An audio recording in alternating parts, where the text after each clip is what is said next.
The bounty hunters rode into Walla Walla, Washington Territory, just as the summer sun reached its highest point in the cloudless August sky of 1878, their horses kicking up dust that settled like a warning over the quiet Main Street. Amelia Dawson pressed herself against the back wall of the general store where she had been purchasing supplies, her heart hammering so hard she could barely breathe as she watched through the window display, recognizing the leader of the group as the man who had sworn to bring her back to San Francisco dead or alive. She had been running for 3 months now, ever since she witnessed something she should never have seen in that upstairs office on Montgomery Street.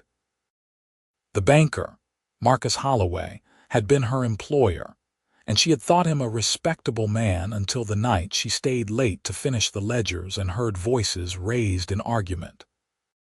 She had seen him shoot the city councilman in cold blood, watched the man crumple to the floor while Holloway calmly reloaded his pistol.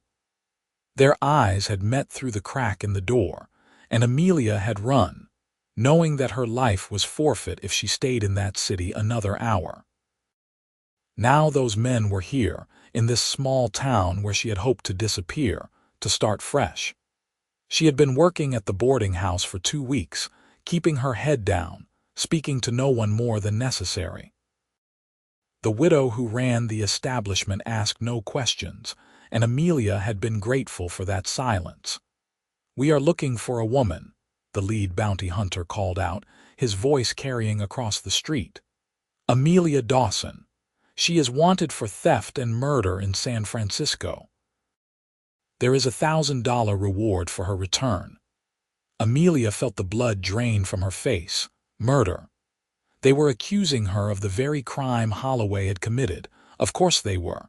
He had money, power, connections.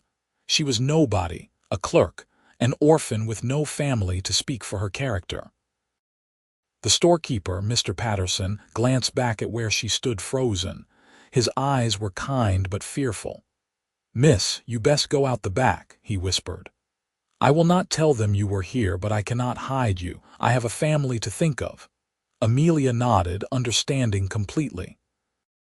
She grabbed her parcels with shaking hands and slipped toward the rear entrance. The alley behind the store was narrow and smelled of garbage and horse manure, but she did not care. She ran, her skirts bunched in one hand, her packages clutched to her chest. She did not know where she was going until she found herself on the road leading out of town, heading toward the cluster of ranches that dotted the valley. Her lungs burned and her legs ached, but she kept moving, driven by pure terror. Behind her, she could hear shouting, the sound of horses being mounted. The ranch house appeared ahead like a mirage, a sturdy 2-story structure with a wide porch and corrals stretching out behind it. Cattle grazed in the distance, and she could see men working near the barn. Without thinking, Amelia veered toward it, stumbling up the path that led to the front door. She pounded on it desperately, glancing over her shoulder. The bounty hunters were coming, still distant but closing fast. "Please," she gasped. "Please, someone help me." The door swung open, and Amelia found herself looking up at the tallest man she had ever seen. He had to be well over 6 feet, with shoulders that seemed to fill the door frame. His hair was dark brown, almost black, and fell just past his collar. His eyes were the color of storm clouds, gray and assessing, taking in her disheveled appearance and panicked expression in one swift glance. "Help you with something, miss." His voice was deep, rough around the edges like he did not use it often for talking. "They are after me," Amelia said, the words tumbling out. "I did not do what they say I did. I swear to you I am innocent, but they will not listen. Please, I need somewhere to hide." The man studied her for a long moment, and Amelia could see him weighing her words, deciding whether to believe her. Then he looked past her shoulder at the approaching riders, and something in his expression hardened. "Get inside," he said, stepping back to let her pass. Go upstairs, second door on the right. Stay quiet." Amelia did not need to be told twice. She rushed past him into a clean, sparsely furnished front room and flew up the stairs. The second door on the right led to what was clearly his bedroom, neat and simple, with a large bed covered in a patchwork quilt.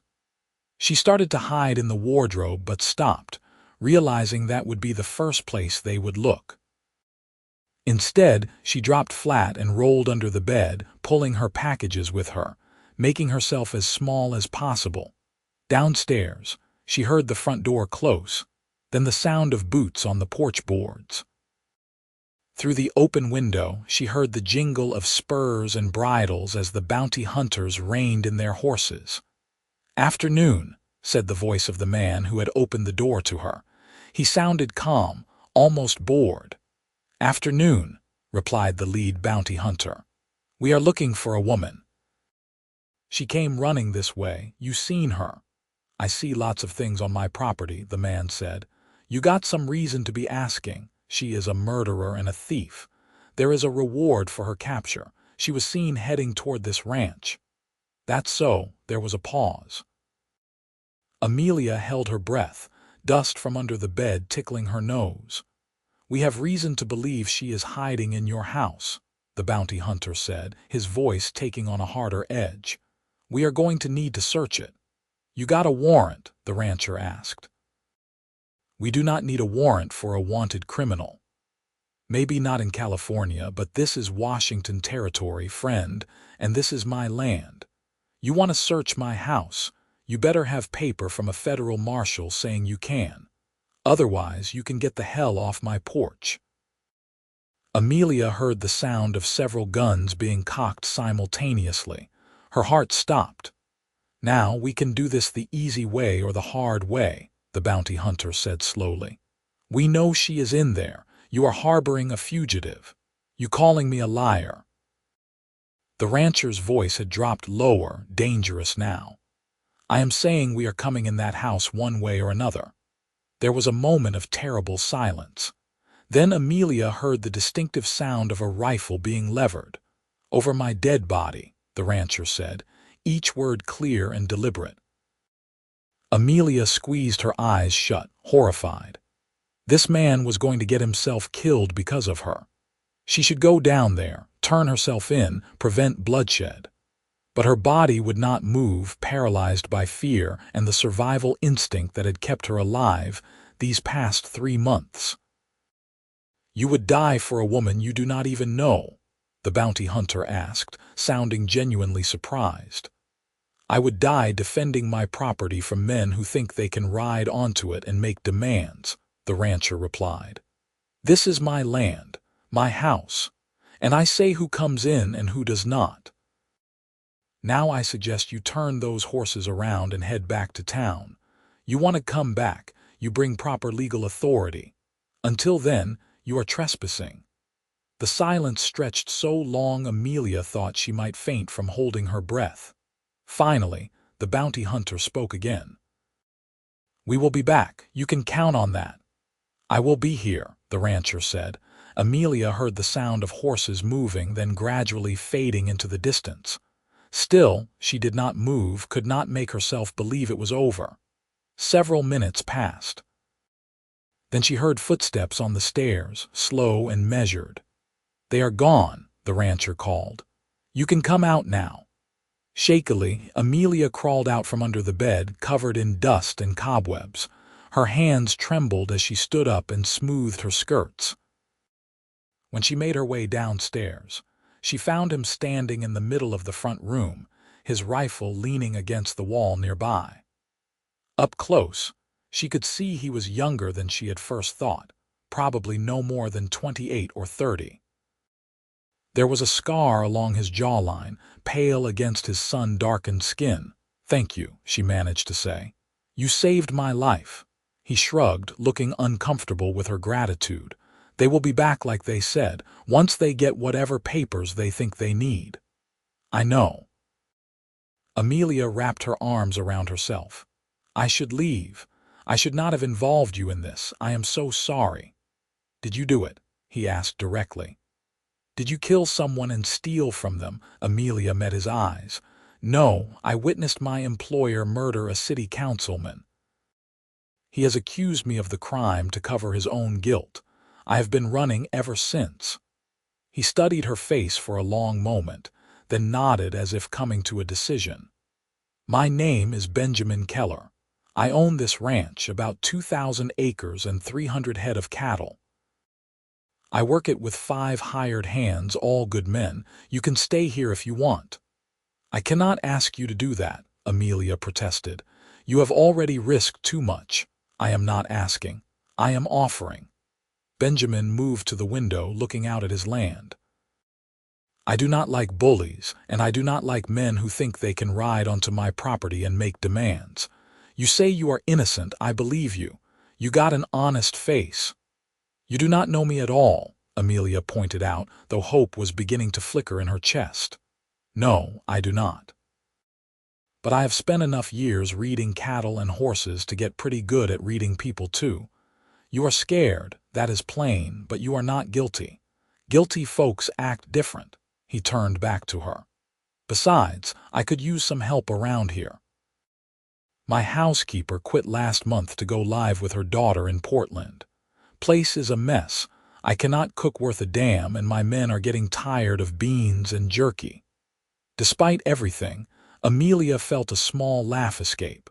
"So you would risk your life for a housekeeper?" "I would risk my life for what is right," Benjamin corrected. "There is a difference. Now you hungry? I might be able to scrape together something resembling a meal if you give me a few minutes." Amelia realized she was starving. She had not eaten since breakfast, and the fear had left her hollow. "Let me cook," she offered. "It is the least I can do, and I am actually quite good at it." Benjamin's expression lightened just a fraction, something that might have been relief crossing his features. "Kitchen is through there. I will warn you, supplies are limited. I usually send one of the hands into town once a week, but that might not be wise now." "I will make do with what is here," Amelia assured him. The kitchen was indeed sparse but clean, and she found flour, dried beef, some potatoes, and a few eggs in the cold cellar. It was enough to make a decent hash with biscuits. As she worked, her hands slowly stopped shaking, the familiar routine of cooking calming her frayed nerves. Benjamin appeared in the doorway as she was pulling the biscuits from the oven. "Smells good," he said, sounding surprised. "You sound like you did not expect it to," Amelia said, unable to keep a slight smile from her face. "Like I said, I cannot cook worth a damn. Everything I make either burns or tastes like leather." He paused. "I should tell you my men will be coming in for supper soon. They are good folks, but they will be curious about you." "What will you tell them?" Amelia asked, setting plates on the table. "The truth, mostly. That you needed help and I gave it. They are loyal. They will not talk in town." As if summoned by the conversation, Amelia heard voices outside and the sound of boots being scraped clean. 5 men filed into the kitchen, all of them stopping short when they saw her. They were a varied group, ranging in age from perhaps 20 to well into their 50s, all weathered by sun and hard work. "Boys, this is Miss Dawson," Benjamin said without preamble. "She is going to be staying here as housekeeper for a while. Anyone has a problem with that, speak now." The men exchanged glances. Then the oldest one, a grizzled man with silver shot through his beard, stepped forward. "Sam Hendricks, madam. Pleased to meet you." He extended a calloused hand, which Amelia shook carefully. The others introduced themselves in turn. Young Tommy Wells, who could not be more than 19, broad-shouldered Jack Porter, quiet Miguel Santos, whose accent spoke of Mexico, and lean Peter Crawford, who had intelligent eyes behind wire-rimmed spectacles. They all sat down to eat, and Amelia watched nervously as they took their first bites. Then Tommy made a sound that was almost a moan. "Lord above, madam, this is the best thing I have eaten in months." "Years," Sam corrected. "Ben, where did you find her? Long story, Benjamin said. She needed help, I gave it. There might be men coming around asking questions. I need you all to know nothing, seen nothing. Understood? The men all nodded without hesitation, and Amelia felt tears prick her eyes at this unexpected loyalty to a complete stranger. These were good men, working for a good man. After dinner, the hands returned to the bunkhouse, and Benjamin showed Amelia to a small bedroom on the first floor. This was supposed to be for my housekeeper, he explained. It has not been used in a while, but it should be clean enough. The room was indeed clean, if plain. It held a narrow bed, a dresser, and a washstand. To Amelia it looked like paradise. It is perfect, thank you. Benjamin shifted his weight, looking uncomfortable again. I want you to know you are safe here. I do not take advantage of women under my roof. You have my word on that.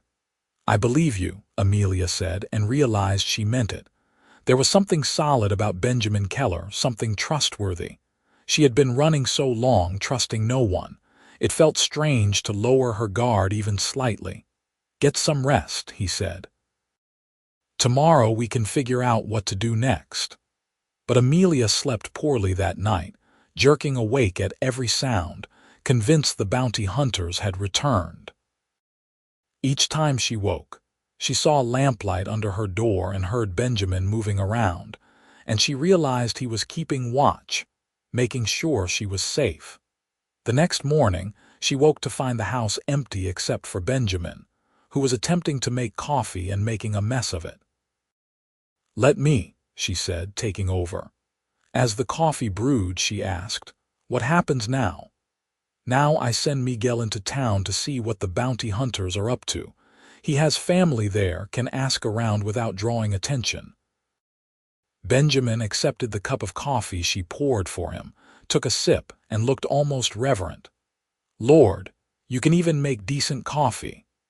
It is not difficult if you do not put in half a pound of grounds, Amelia pointed out, a hint of amusement in her voice despite the circumstances. I like it strong. There is strong, and there is able to strip paint. Was that the ghost of a smile on his face? It vanished so quickly she could not be sure. Benjamin was not a man who smiled easily, she was beginning to understand. He was serious, self-contained, careful with his words and expressions. Miguel returned that afternoon with troubling news. The bounty hunters are still in town, he reported. They talked to the marshal. He says he cannot help them without more proof, but they sent a telegram to San Francisco. They are waiting for a response and whatever documents they think they need. How long do we have? Benjamin asked. Miguel shrugged. A week, maybe less. The telegraph is fast. Benjamin nodded slowly, thinking. All right, thank you, Miguel. After Miguel left, Benjamin turned to Amelia. We need to make a plan. You cannot stay hidden here forever. I know. Amelia sank into a chair, exhaustion washing over her. I have been trying to think of what to do. I could run again, head further north, maybe to Canada. But they found me here. They will find me again. Or you could fight back, Benjamin said quietly. Amelia looked up at him. How? I have no money for lawyers, no proof of what I saw. It is my word against a wealthy banker. Who will believe me? Someone might if we can get your story to the right people. There are newspapers that would be interested in a story about corruption in San Francisco. Politicians who would want to know about a councilman being murdered. Even if I could get the story out, Holloway would deny everything. He probably has already disposed of any evidence. Benjamin pulled out a chair and sat across from her, his gray eyes intense. Tell me exactly what happened that night, every detail you remember. So Amelia did, recounting the entire terrible evening. She described the argument she had heard, the gunshot, the way Holloway had looked at her with such cold calculation. There was a ledger on the desk, she remembered suddenly. It was open, and I saw numbers, transactions. I did not understand them at the time, but I remember thinking they looked strange, different from the normal bank business. You remember any specifics? Amelia closed her eyes, trying to picture that glimpse of the page. There were names. Companies, I think. Shipments of something. I remember one name because it was unusual. Silverton Mining. But the bank does not usually handle mining interests. Benjamin leaned back, a thoughtful expression on his face. That might be something. If there was illegal business happening, records of it might still exist. And if we could find those records, it would give weight to your story. But they are in San Francisco. I cannot go back there. No, but information can travel. I have some contacts, men I knew during my time in the Army. One of them is a federal marshal based out of Portland. If I write to him, explain the situation, he might be willing to investigate. Hope flickered again in Amelia's chest, stronger this time. You would do that for me. I am already harboring you on my ranch and threatened to shoot men off my porch for you. Writing a letter seems like a pretty small thing in comparison. He stood up. I will write it today, send it with Tommy tomorrow. He can post it from the next town over, keep the bounty hunters from knowing about it. Over the following days, Amelia settled into a routine at the ranch. She woke early to make breakfast for Benjamin and his men, spending her days cleaning the house that had been neglected for months, mending clothes and preparing meals. The work was hard but satisfying, and it kept her mind occupied. Benjamin was a quiet presence in the house, often gone during the day working with the cattle but always there for meals. He did not talk much, but Amelia found she did not mind.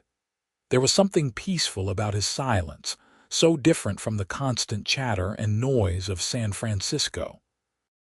She learned about him in small pieces. He had grown up in Kansas, joined the Army at 18, and served for 6 years before buying this land with his discharge pay and money he had saved. He had been running the ranch alone for 4 years now, building it slowly into something successful. He had no family left, his parents both dead, an older brother killed in the war. What made you come to Washington Territory? Amelia asked one evening as they sat on the porch after dinner, watching the sun set over the distant mountains. It was far enough away, Benjamin said simply. I wanted to start fresh, somewhere nobody knew me or what I had done. What had you done? He was quiet for so long she thought he would not answer. Then he said, I was a soldier. I followed orders, even when those orders meant doing things I am not proud of. When my term was up, I wanted to be somewhere clean, somewhere I could build something instead of destroy it. Amelia understood that feeling more than he knew. She had been running from destruction too, from the violence she had witnessed, trying to find somewhere she could start over. Do you think we ever really leave the past behind? She asked softly. Benjamin turned to look at her, his gray eyes thoughtful in the fading light. No, but I think we can build a future that matters more. That is what I am trying to do here. A week passed, then another. The bounty hunters remained in town, waiting. Miguel reported that they seemed frustrated, that the marshal was not being as cooperative as they hoped. But they had not left, and the threat of them remained constant. Amelia tried not to think about it too much, focusing instead on her work. The house gleamed now, cleaner than it had been in months. She had planted a small garden, started preserving vegetables for winter. It felt dangerously like making a home. She was also growing increasingly aware of Benjamin in ways that had nothing to do with gratitude. She noticed the way he moved, economical and graceful despite his size, the rare smiles that softened his face, the gentle way he handled the horses, the patience he showed with young Tommy who was still learning. He was a good man, she thought. Honorable.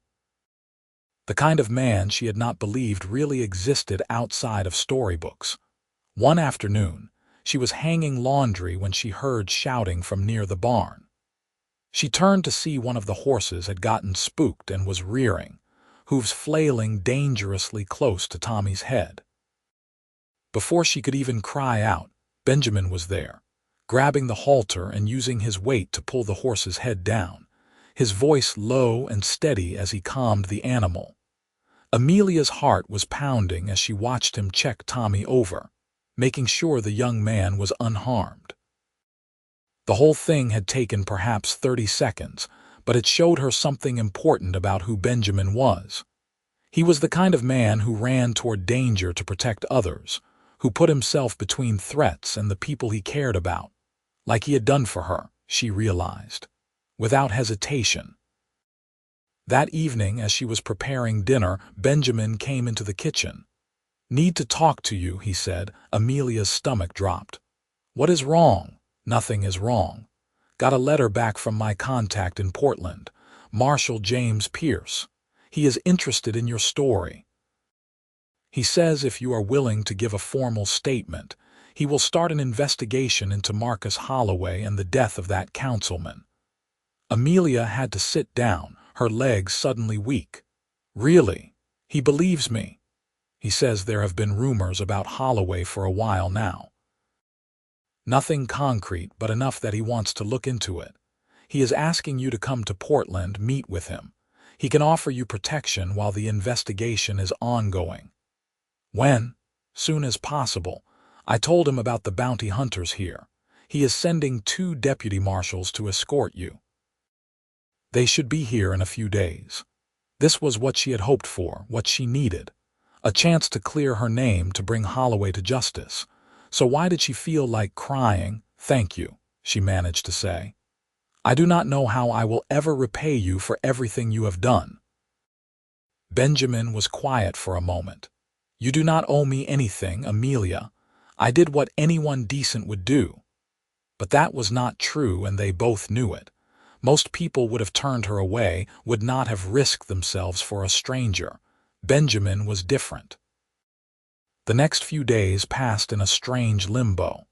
Amelia knew she should be happy, relieved that there was finally a path forward.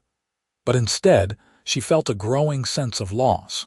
She was going to have to leave the ranch, leave this place that had become a refuge, leave Benjamin. The realization hit her one morning as she was kneading bread dough, her hands working automatically while her mind wandered. She had fallen in love with him. Somehow, in the midst of running for her life, she had fallen in love with the quiet rancher who had risked everything to protect her. It was foolish, impossible. She barely knew him, and yet she knew him in the ways that mattered. She knew his kindness, his integrity, his strength. She knew the way he looked at sunrise, the careful way he spoke, the gentleness in his hands when he worked with animals. She knew she would miss him terribly when she left. That afternoon, Benjamin found her in the garden pulling weeds. "Amelia, can I talk to you?" She stood up, brushing dirt from her skirts. "Of course." He looked uncomfortable, not meeting her eyes. "The deputy marshals will be here tomorrow.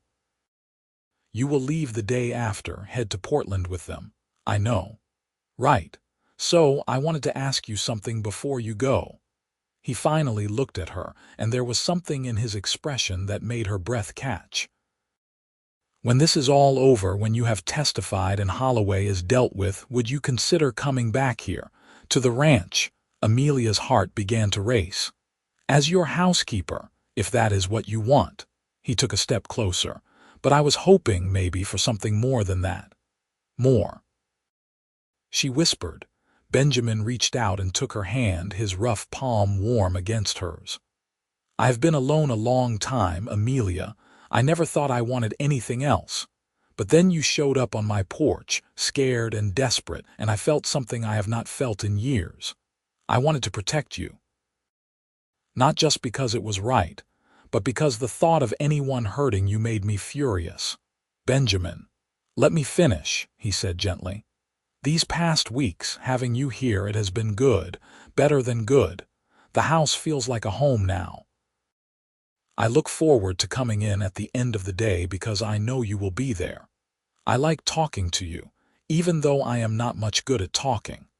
I like watching you work in the garden, hearing you laugh at something Tommy said. I like everything about you, and I do not want you to leave." Amelia felt tears sliding down her cheeks. "I do not want to leave either, but I have to. I have to face this, clear my name. I know. I am not asking you to stay now. I am asking you to come back after if you want to." He squeezed her hand. "I know this is fast. We barely know each other.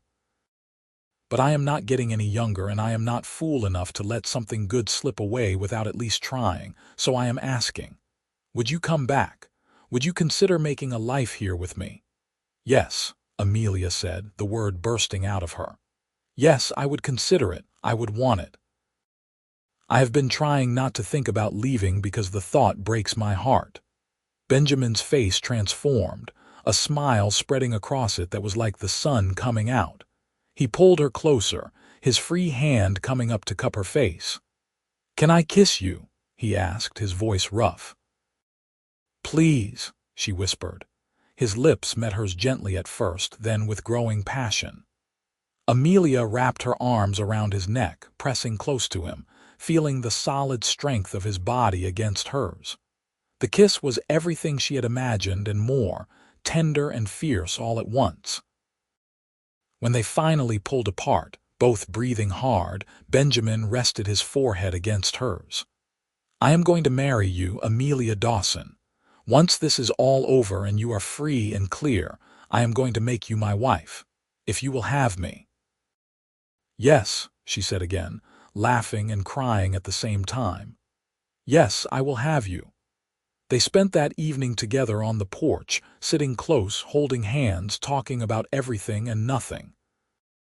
Benjamin told her about his plans for the ranch, how he wanted to expand the herd, build a better barn. Amelia told him about her childhood in a Boston orphanage, the dreams she had once had before life got in the way. "We can have new dreams now," Benjamin said. "Build them together." The next morning, the deputy marshals arrived. They were professional, courteous men who treated Amelia with respect. They brought papers from Marshal Pierce, official documents offering her protection in exchange for her testimony. Benjamin spent the morning making preparations for her journey, packing supplies, checking over the horses. His men gathered to say goodbye, each of them wishing her well. "You take care, madam," Sam said gruffly. "We will be here when you get back. When not if." Amelia hugged each of them, grateful for their kindness. Finally, it was time to go. Benjamin walked her to where the marshals waited with the horses. "I am going to write to you," he said. "Every week. You write back, tell me how it is going." "I will," Amelia promised. "And I will come back as soon as I can." He pulled her into his arms, holding her tightly. "Be safe," he murmured into her hair. "Be brave. And remember that you have a home here waiting for you." "I love you," Amelia said, the words she had been holding back finally breaking free. "I know it is too soon, too fast, but I do. I love you, Benjamin Keller." His arms tightened around her. "I love you too. Have from almost the first moment you looked at me with those frightened eyes and asked for help. I am going to count every day until you come back to me." The ride to Portland took 3 days. The deputy marshals were quiet but watchful, making sure they were not followed. Amelia spent the journey thinking about Benjamin, replaying their conversations, remembering the feel of his kiss. It sustained her through her nervousness about what was to come. Portland was a bustling city, much larger than Walla Walla but smaller than San Francisco. Marshal Pierce met them at his office, a solid-looking man in his 50s with shrewd blue eyes. He listened to Amelia's story carefully, asking questions, taking notes. "This matches up with some other information we have been gathering," he said when she finished. "There have been complaints about Silverton mining, accusations of fraud. If Holloway was involved with them, it gives us a thread to pull. But I am going to need you to testify before a federal judge, and that might take some time to arrange." "How long?" Amelia asked. "A few weeks, maybe a month. In the meantime, you will stay in protective custody. We have a safe place for you." The safe place turned out to be a boarding house run by a marshal's widow, a formidable woman named Mrs. Chen, who made it clear that she tolerated no nonsense. Amelia had a small room and strict rules about not leaving without an escort. The waiting was harder than running had been. At least when she was running, she was doing something. Now she was just stuck, living in limbo, not knowing how long it would last. She wrote to Benjamin every few days, telling him about her meetings with Marshal Pierce, the tedium of waiting, how much she missed the ranch. His letters back were brief but heartfelt, filled with news about the cattle, the men, the first snow of the season. He always ended them the same way: "Counting the days until you come home." 6 weeks after she arrived in Portland, Marshal Pierce came to see her with news. "We have arrested Marcus Holloway," he said, satisfaction in his voice. Federal marshals in San Francisco raided his office and home. They found the ledgers you mentioned, along with a lot of other evidence of fraud and embezzlement. He has been stealing from the bank and using Silverton mining as a front to funnel money. When they searched his office, they also found the gun that killed Councilman Morrison. Ballistics match. Amelia could hardly believe it. So he confessed. Not exactly, but the evidence is overwhelming. And when his secretary was questioned, she admitted that Holloway had told her you killed Morrison. She was scared and believed him, but now that we have proof otherwise, she is willing to testify that he lied. You are cleared, Amelia. Officially. The charges against you have been dropped. Amelia burst into tears, relief flooding through her. It was over, finally over. There will still be a trial, Marshal Pierce warned, and the prosecution would like you to testify if you are willing, but it is not required. You are free to go wherever you want. When is the trial? Amelia asked. Probably not for several months. These things take time, but I can have you notified, arrange for your travel and protection if you decide to testify. I want to, Amelia said firmly. I want to see him face justice for what he did. Pierce nodded approvingly. I will make the arrangements. In the meantime, you are free to leave Portland whenever you are ready. Amelia was ready immediately. She packed her few belongings, thanked Mrs. Chen for her hospitality, and bought a ticket on the next stage to Walla Walla.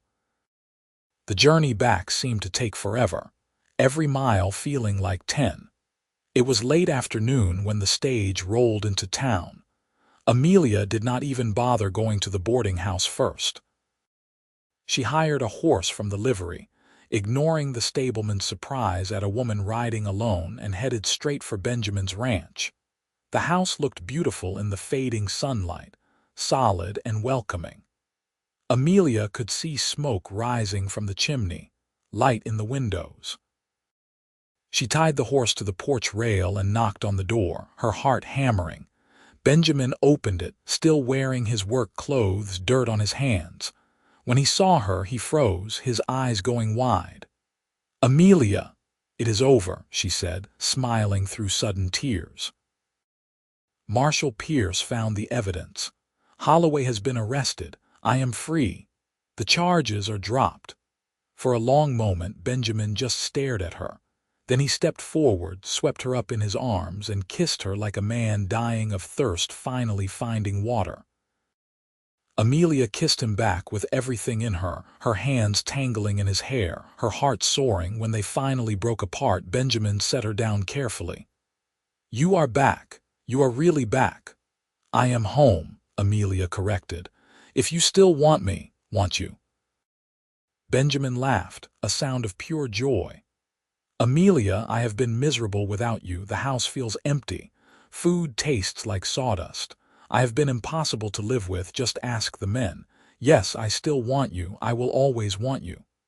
He pulled her inside, shouting for his hands. They came running from the barn, and when they saw Amelia, grins broke out across all their faces. There was backslapping and congratulations, and Sam produced a bottle of whiskey he had been saving for a special occasion. That night, they celebrated. The men stayed late, and there was laughter and music when Miguel brought out a guitar he had been hiding. Amelia sat close to Benjamin, his arm around her shoulders, feeling happier than she had been in her entire life. After the men finally left, Benjamin turned to her seriously. "I meant what I said before you left. I want to marry you, Amelia, as soon as possible, unless you need time to think about it." "I have had nothing but time to think about it for the past 6 weeks," Amelia said, "and my answer is yes. Yes, I will marry you." They were married a week later by the minister in Walla Walla, with Benjamin's men standing as witnesses. Amelia wore a simple blue dress she bought in town, and Benjamin wore his best suit, looking uncomfortable but handsome. When the minister pronounced them husband and wife and Benjamin kissed her, Amelia felt like her heart would burst with happiness. The first months of marriage were an adjustment. Amelia had never lived with a man before, never shared such intimate space. But Benjamin was patient and gentle, giving her time to get used to having him as a husband and not just the man who had saved her. They learned each other slowly, carefully.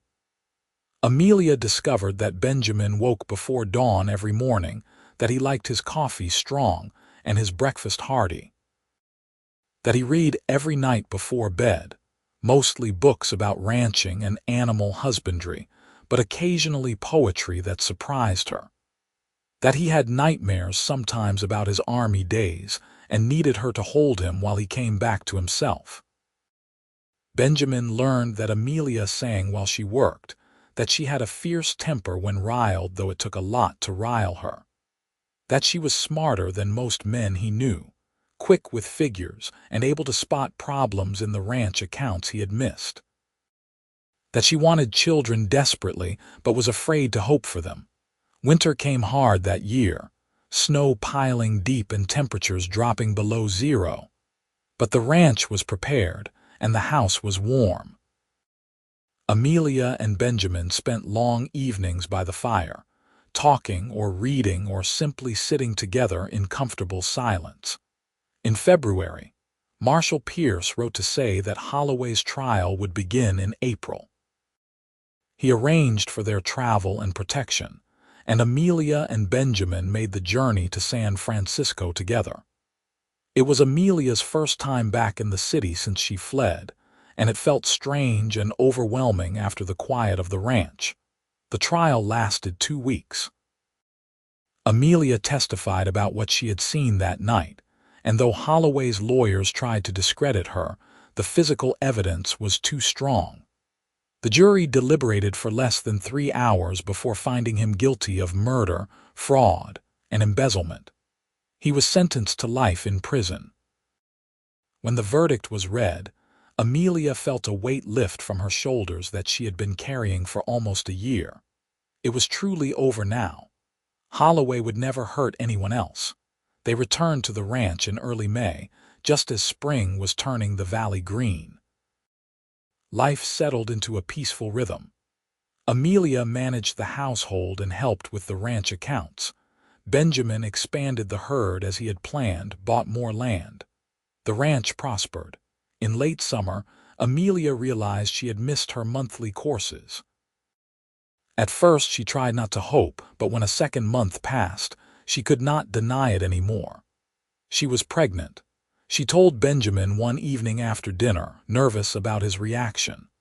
He had never talked much about wanting children, and she was not sure if he was ready. But when she said the words, his face lit up with such pure joy that she knew she had worried for nothing. He pulled her into his arms, holding her carefully as if she were made of glass. "A baby," he said wonderingly. "We are going to have a baby.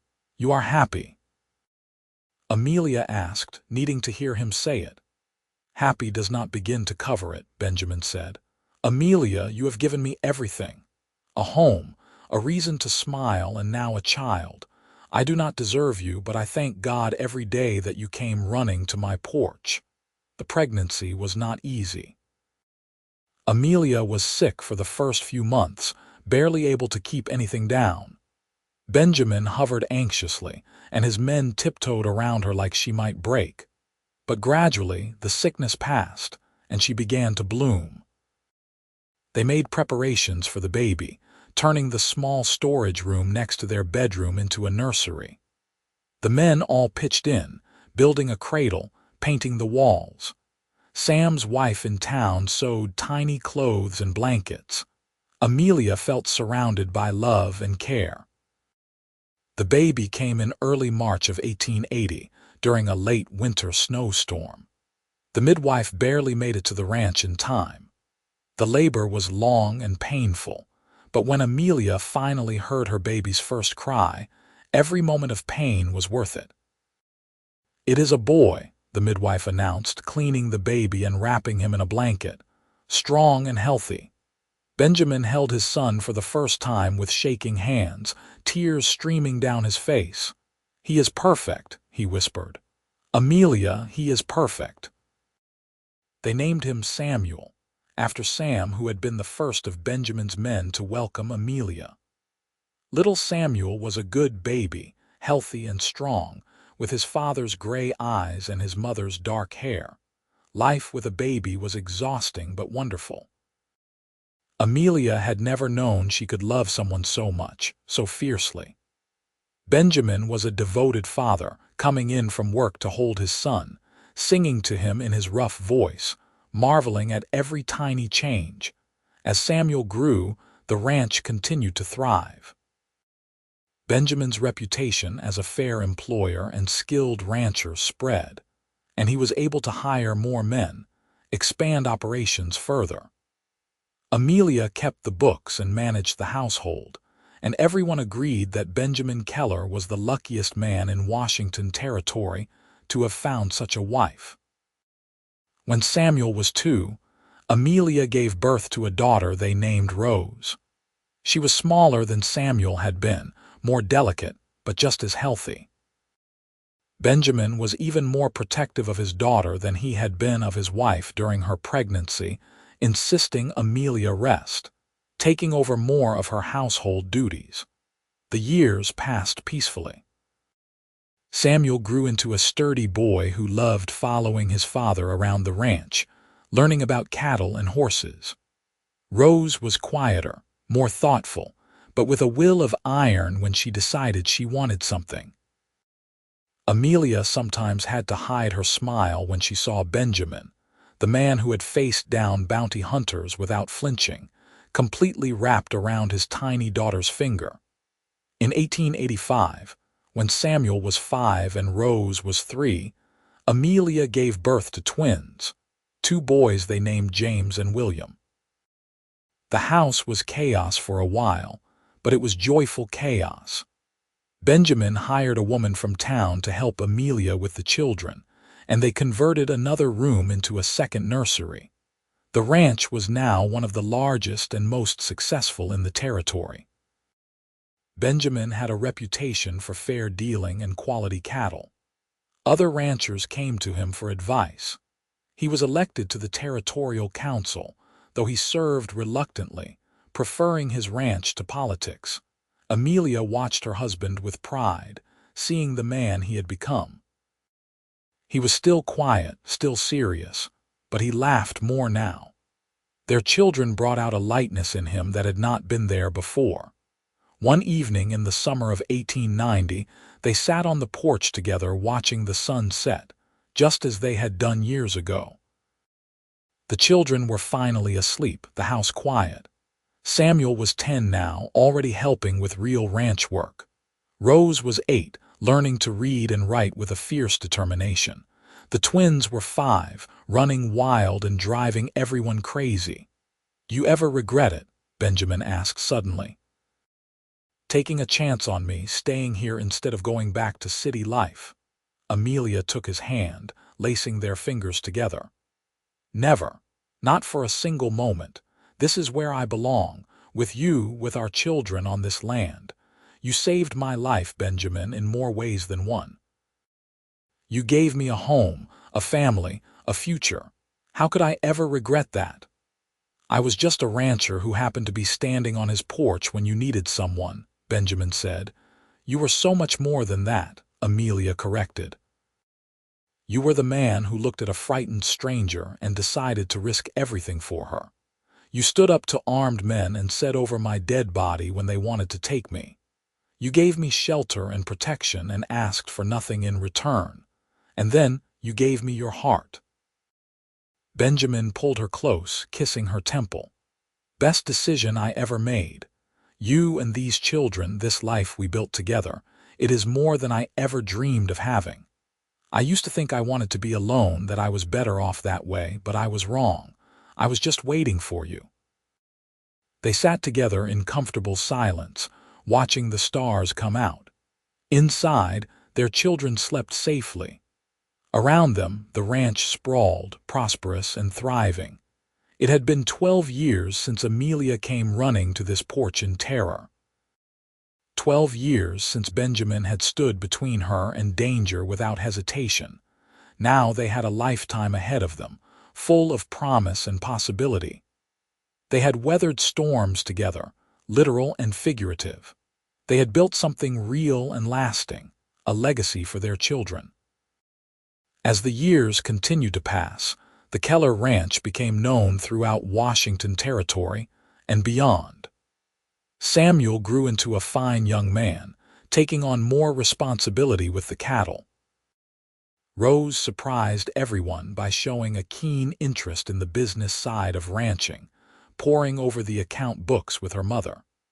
The twins were hellions but good-hearted, already showing signs of being natural horsemen. In 1895, Washington Territory became a state, and Benjamin was asked to run for state legislature. He declined, preferring to focus on his family and ranch. He had found his place in the world, and it was here, on this land, he had built into something meaningful.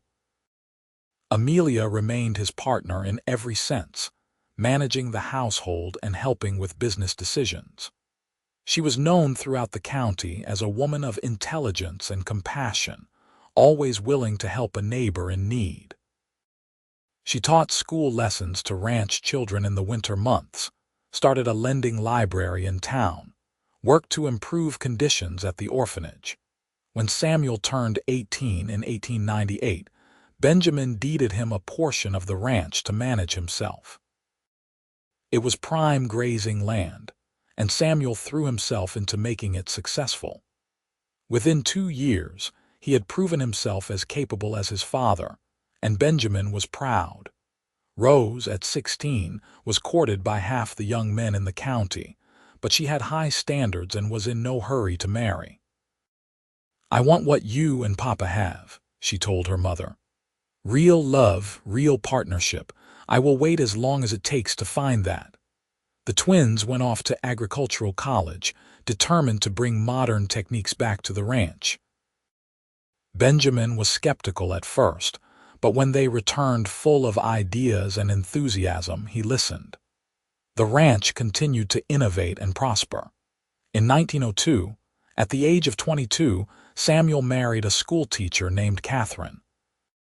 The wedding was held at the ranch, a joyful celebration that brought people from miles around. Amelia cried happy tears as she watched her eldest son pledge his life to the woman he loved, remembering her own wedding day so many years ago. Rose finally found her match in 1904, a young lawyer from Seattle named Michael Brennan. He was intelligent, kind, and clearly adored her. Benjamin was sad to see his daughter leave the ranch, but Michael promised they would visit often, and Rose made it clear she would still be involved in the ranch's business affairs. The twins both married within a year of each other, James to a rancher's daughter from Oregon, William to a banker's daughter from Portland. The family continued to grow, grandchildren arriving regularly. Through it all, Benjamin and Amelia remained the heart of the family, the foundation everything else was built on. They still sat on the porch in the evenings when weather allowed, still held hands, still looked at each other with the same love that had bloomed between them decades ago. In 1910, on their 30th wedding anniversary, their children and grandchildren gathered for a celebration. There were nearly 40 people there, all of them connected to Benjamin and Amelia's love story. "I want to make a toast," Samuel said, raising his glass. "To my parents, who showed me what real love looks like. Pa, you taught me that true strength means standing up for what is right, even when it is hard. That protecting the people you love is worth any risk. Ma, you taught me that courage means facing your fears and building a life even when you are scared. Together, you built something amazing, not just this ranch, but this family. We are all here because you loved each other well." Everyone raised their glasses, and Benjamin felt his throat tighten with emotion. He looked at Amelia, saw the tears in her eyes, and squeezed her hand. "I am a lucky man," he said simply. "We are both lucky," Amelia corrected. "Lucky that we found each other, lucky in our children, lucky in the life we built, and I would not change a single thing." The years continued to roll by, each one bringing new joys and occasional sorrows. They lost Sam in 1912, the old cowboy finally succumbing to age. The funeral was well attended, and Benjamin spoke of how Sam had been the first to welcome Amelia, to accept her without question. It was the legacy they all tried to live by. In 1915, the ranch celebrated its 40th anniversary. It now encompassed nearly 10,000 acres and was one of the most successful operations in the state. Samuel ran the day-to-day operations now, with his brothers helping, but Benjamin remained involved, his experience and wisdom still valued. He was 65 now, his hair completely gray, his body showing the effects of a lifetime of hard work. But his eyes were still sharp, and when he looked at Amelia, they still held that same intense love. Amelia was 63, her dark hair streaked with silver, lines marking her face from years of smiling. She was still beautiful to Benjamin, still the woman who had captured his heart on a desperate afternoon so long ago. They had 15 grandchildren now, with more on the way. The house that had once been too quiet rang with young voices whenever the family gathered. Benjamin had built additional rooms over the years, expanding the home to accommodate their growing family. One evening in the spring of 1918, as they sat on their beloved porch, Amelia rested her head on Benjamin's shoulder. "Do you remember the day we met?" she asked. "Every detail," Benjamin replied. "You came running up that path like the devil himself was chasing you. You looked terrified but determined. I knew in that moment I would do whatever it took to keep you safe. You did not even know me. Did not matter. Something in me recognized something in you, like we were meant to meet that way, meant to find each other." He paused. "I have never told you this, but the night before you came, I had been feeling particularly alone, wondering if I would spend my whole life by myself on this ranch. And then you appeared, like an answer to a prayer I had not even known I was praying." Amelia lifted her head to look at him. "I was so scared that day. I had been running for so long, and I was exhausted and desperate. When you opened that door and I saw your face, I felt something shift inside me, like maybe I was finally where I was supposed to be."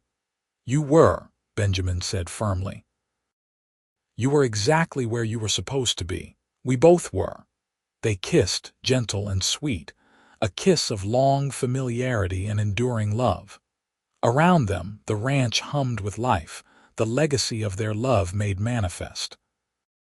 As the sun set behind the mountains, painting the sky in shades of gold and rose, Benjamin thought about all the years that had passed, all the challenges they had faced together, all the joys they had shared. He thought about the scared young woman who had pounded on his door, and the fierce protectiveness that had risen in him when men tried to take her away. "Over my dead body," he had said, and he had meant it absolutely. He would have died defending her that day, this woman he had just met, because something in him had already known she was precious, worth protecting at any cost. And in return, she had given him everything. A home filled with love and laughter, children who made him proud, a partnership that sustained him through good times and bad. She had taken his lonely house and made it a home, had taken his solitary life and filled it with meaning. They were both 70 years old when Benjamin fell ill in the winter of 1923.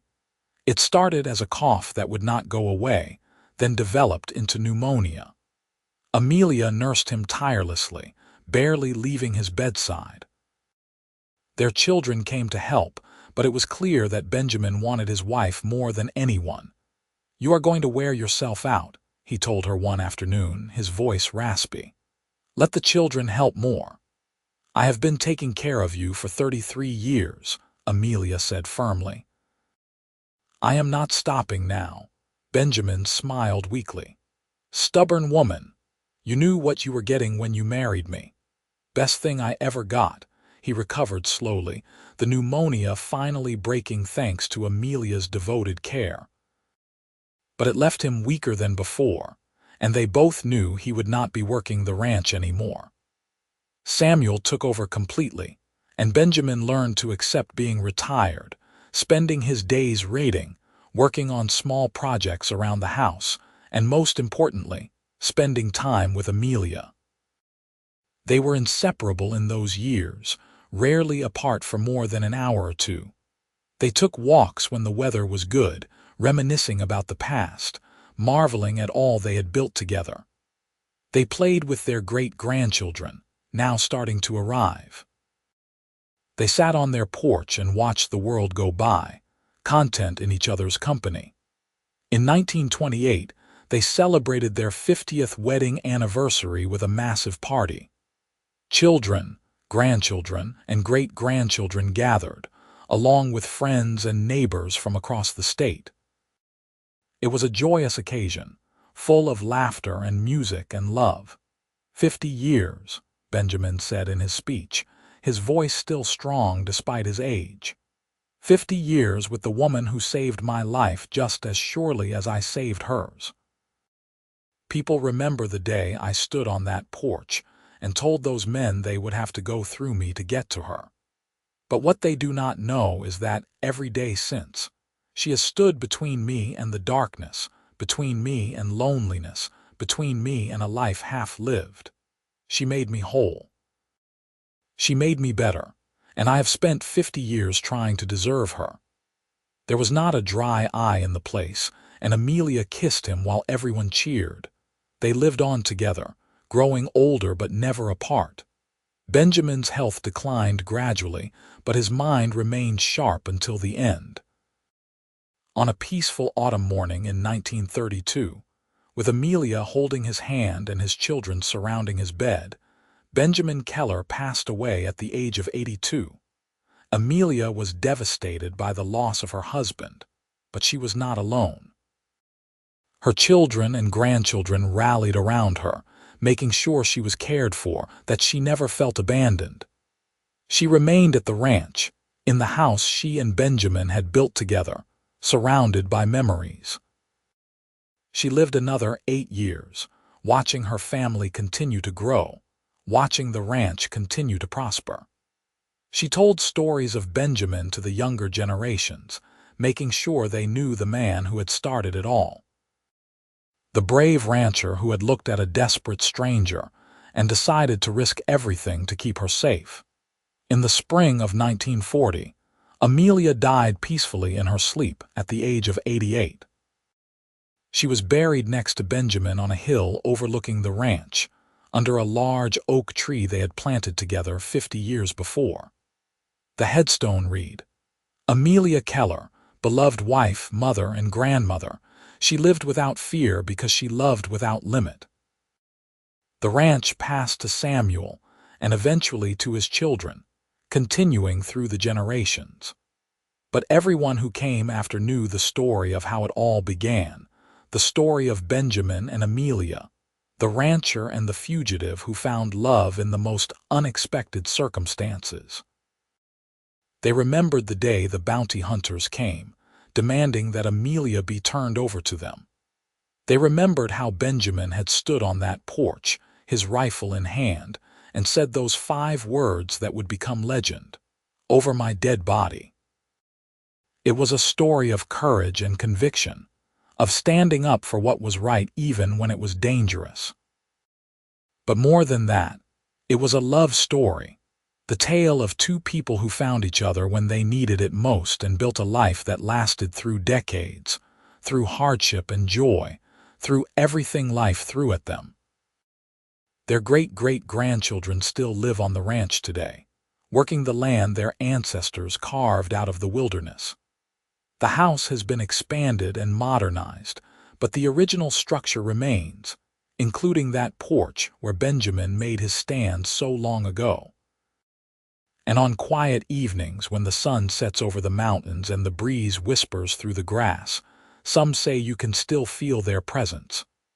Benjamin and Amelia, forever together, forever home. It was the kind of love that transcends death, that leaves an imprint on the world, that becomes something larger than the 2 people who lived it. It started with a desperate woman running for her life and a lonely man willing to risk his own. It grew into something beautiful and lasting, a testament to the power of choosing love even when it would be easier to choose safety. They had both been running when they met, in different ways. Benjamin from his past as a soldier, from the violence he had seen and participated in. Amelia from the danger that pursued her, from the injustice that threatened to destroy her. And together, they stopped running. Together, they stood their ground and built something worth fighting for. The ranch they created was more than just land and cattle. It was a refuge, a place where people could come and know they would be treated fairly, where hard work was respected, where family mattered above all else. Benjamin had learned those values in his years alone, but it was Amelia who helped him understand how to share them, how to build a legacy that would outlast them both. And Amelia, who had lost so much before she came to Walla Walla, found everything she had been searching for. Security, yes, but more than that. Love. Real, deep, abiding love with a man who saw her for who she truly was and cherished her for it. A family of her own, children to love and raise, a purpose beyond mere survival. They had been given a second chance, both of them, and they had seized it with both hands. They had worked hard, loved hard, lived hard. They had faced challenges and overcome them together. They had raised children who went on to raise children of their own, spreading their values through the generations. The story of Benjamin and Amelia Keller became a part of Washington state history, told and retold, embellished and romanticized. But at its heart was a simple truth. Love is worth fighting for, and sometimes the most important stand you can take is for another human being who needs you. On that August day in 1878, when Benjamin stepped out onto his porch and saw those bounty hunters demanding that Amelia be turned over to them, he had made a choice. He could have stayed out of it, protected himself, avoided the risk. No one would have blamed him. But that was not who Benjamin Keller was. He was a man who, despite all the violence he had seen, still believed in protecting the innocent, who understood that sometimes doing right meant putting yourself in danger, who looked at a frightened stranger and saw someone worth saving. And Amelia, who could have kept running, who could have left the ranch to avoid bringing trouble down on Benjamin's head, made her own choice. She stayed. She fought. She testified against a powerful man, risking her own life to see justice done. And then she came back to the ranch, back to Benjamin, back to the life they had started to build together. 2 broken people who found each other and became whole. 2 scared people who found courage in each other. 2 lonely people who found home. That was the real story, beneath all the drama and danger. It was about finding where you belong and holding on to it with everything you have. It was about looking at another person and seeing not just who they are, but who they could be, and helping them become that person. It was about building something that lasts. The Keller Ranch stands today as a monument to that love, to that choice Benjamin made on his porch, to the life he and Amelia built together. It is a working ranch still, productive and prosperous, but it is also a reminder. A reminder that one moment of courage can change everything. That one choice to stand up for another person can ripple forward through time, affecting generations yet unborn.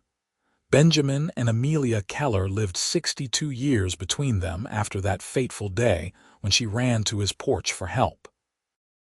They filled those years with love, with family, with hard work and quiet joy. They were not perfect people. They made mistakes, had arguments, faced struggles like everyone does.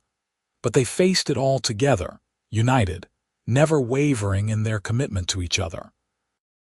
And in the end, when their time on earth was done, they left behind something precious. Not just land or money or possessions, but a legacy of love. Dozens of descendants who carry their blood and their values forward. A ranch that provides livelihood for multiple families. A story that inspires people to be brave, to be kind, to stand up for what is right. That is what real love does. It does not just make two people happy. It ripples outward, touching everyone around it, making the world a better place. Benjamin and Amelia's love did that. It started with a desperate moment on a dusty porch, and it grew into something that changed countless lives. They were just two people, ordinary in most ways. But in the ways that mattered, they were extraordinary, extraordinarily brave, extraordinarily kind, extraordinarily committed to each other and to building a life worth living. And if you go to Walla Walla today, if you drive out to where the Keller Ranch still operates, if you stand on that porch where it all began, you can almost feel it. The echo of Benjamin's voice saying, "Over my dead body." The relief in Amelia's heart when she realized she was finally safe. The love that grew between them day by day, year by year, until it became something unshakable. That is their story. That is their legacy. Two people who chose love when they could have chosen safety, who chose courage when they could have chosen comfort, who chose each other and never looked back. And they lived happily ever after, not because their life was easy or perfect, but because they faced it together, with love and determination and unwavering faith in each other. They built a home, raised a family, and created something that would outlast them both. That is what happens when someone makes a stand for love, when someone risks everything for another person, when two broken souls find each other and decide to be whole together. The end.